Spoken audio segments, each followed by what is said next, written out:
My second language arts award is called the C-Cubed Award in honor of the ever-creative, though she doesn't admit it, Miss Therian.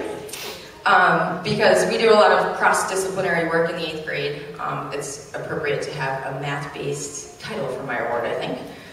C-Cubed stands for the ability to write clearly, cleverly, and creatively, hence the 3 C's. There are several students who were considered for this award, since we have quite a few proficient writers in this class. Although there were many choices, the writing of 2 particular students rose to the top. Not only can these award recipients write clearly and succinctly, but they both have the ability to write on any topic and make it sound interesting. The first C-Cubed Award recipient gave me a glimpse of her talent last year with her work on the Harvard hard copy. Her reviews and articles were always very well written, with many sentences graced by exclamation points. She has since cut back on the exclamation points, but her writing is still full of verve and exuberance. Even when completing small informal writing assessments or assignments, this writer clearly has her method down. Her introductions are enticing, and her conclusions usually leave the reader pondering. Her writing voice is unmistakable and entertaining to most readers. All of her writing reflects thoughtfulness, maturity, and shows that Riley Lloyd is a very talented wordsmith. This year's C-Cubed Award goes to Riley Lloyd.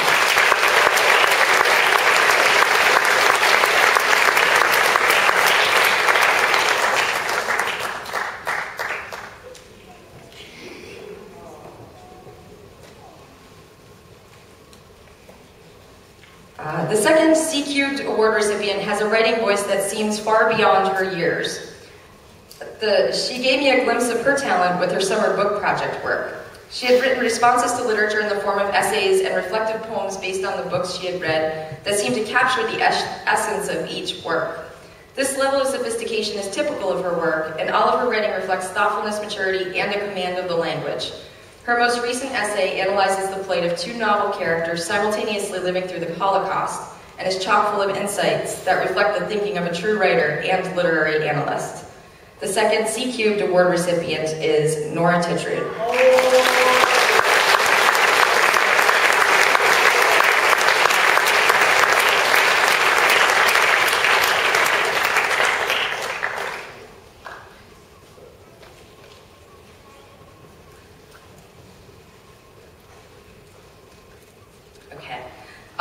The third Language Arts Award is the Literary Luminary Award. The recipient of this award is a reader with the ability to dig deeper into literature. Her book projects were always interpretive, finished with creative and artistic flair. Her written reflections show both control of the language and an understanding of theme. She regularly uses and can recognize figurative language in writing, and I hope she will continue to grow as an English student as she moves on to high school next year. The 2010-11 Literary Luminary Award goes to Julia Russo.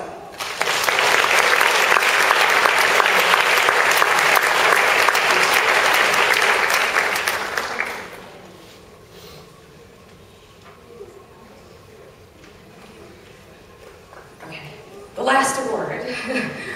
The last Language Arts Award is the Getting the Knack Award. This award is given to a student who has grown significantly in their writing over the course of the year.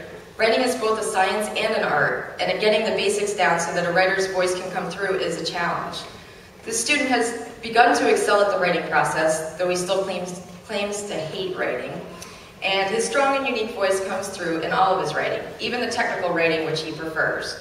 I hope that the student will continue to express himself through the written word in high school, and will work to cultivate his talent and truly see himself as the competent writer he has become. This year's Getting the Knack Award goes to Jake Durand.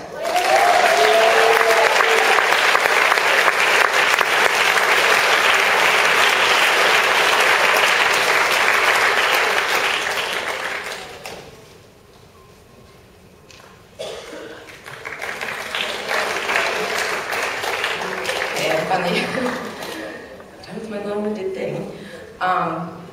But traditionally I write an ode at the end of the year for the 8th graders that are leaving, mostly because it's so hard to see them go after a year and getting to know everybody, and then they're off into the big land of high school, and we see them and think we recognize them, but they look so different. This is for you guys. Ode to the Students, 2011.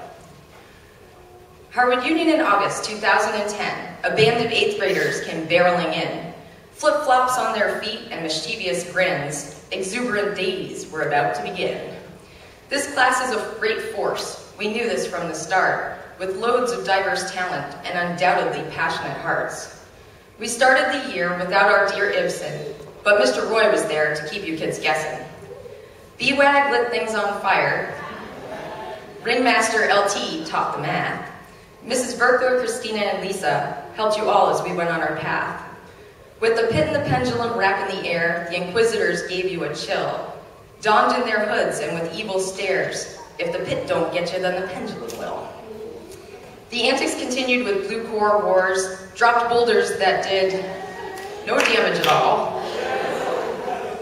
A physics experiment in gravity's force is all anyone can recall.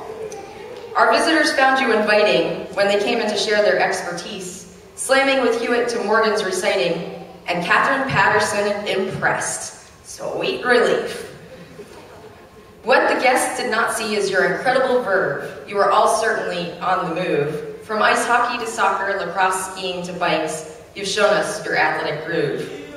You expressed yourselves through drawings, even ones left on the desks. Amazing you had a writing utensil for this. Often you don't when it's time for a test. When you do bring a pencil, you kids sure can rhyme. From plays to puns to poetry, you've shown us how you shine. From tableaus to G-block antics, unique personalities flourished, and chairs on stages, courts, ice, and fields, on computer screens and paper, performances polished. From infamous Pi Day to Goldberg, we tapped into your creative minds, celebrated the fruit of your efforts and advancement you made over time. You built up the disc golf course and helped to develop C-pop. You humorously renamed some old projects, Iggy. The imagination just never stops. From hunting to mudding to tapping the trees, survival to Route 100 games, you remind us just how this state's so unique and how Vermonters will never be tamed. Hosmer's Point in the storm didn't stop you one bit. You ran into the rain and played hard out in it. You danced on the boat like no other class. From dusk until dark, we all had a blast. You polished your skills and we watched you grow and nurtured your strengths in the best ways we know. As you move on to high school, we'll miss you, it's true. Just strive to be your best, because we're fist pumping for you. Congratulations and good luck, class of 2015.